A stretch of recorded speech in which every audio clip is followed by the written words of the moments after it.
So skiing,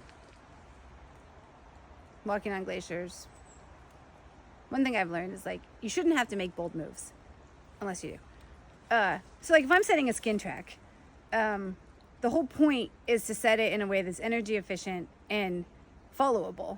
And so if I find myself having to make some crazy bold move, it's like, I shouldn't have to do it. So the other day, because that's not the game I'm playing, right? I'm trying to set a skin track that's easy to follow because I'm going to come up and lap it, right? So the other day I was hiking on a glacier and I wanted just snowless glacier, and I wanted to get out to the center where I knew there was a path. And we had to go up from the edge to the center, which is always the part where the glacier can be most cracked up because of the way the convective forces work, but that's not the point of my story. And so we found ourselves, and it's like there was a step up across a larger gap than I wanted to do. And I said to my friend, well, we asked ourselves, can we do it? And it's like, yeah. And then I said, we shouldn't have to make bold moves. And then I naturally like went around. I found another way, and whatever there is. So we were talking about it later, and the reason is that I was playing a game called Walking Across the Glacier back to the airplane so we could fly home. And I had a certain risk profile associated with that game. I didn't have spikes, I didn't have ropes, I didn't have anything to do a rescue with. Like, it should just be a straightforward walk. And making a bold move is an indication to me that I'm playing a different game than the one I meant to be playing. So it's an inflection point of saying, like, we shouldn't have to make bold moves. And if we do, we're doing something different than I thought we were doing. And that has an entirely different risk profile that I need to ask myself if I'm ready to take on.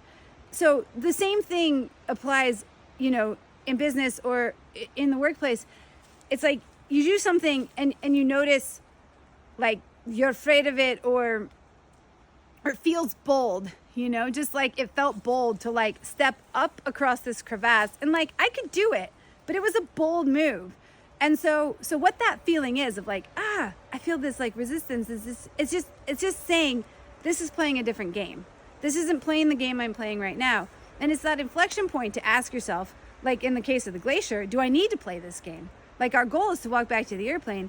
In my case, I was like, we shouldn't have to make bold moves. My choice was to walk up glacier a little bit and find an easy path. And we did. We scampered back around. It wasn't necessary to play a different game.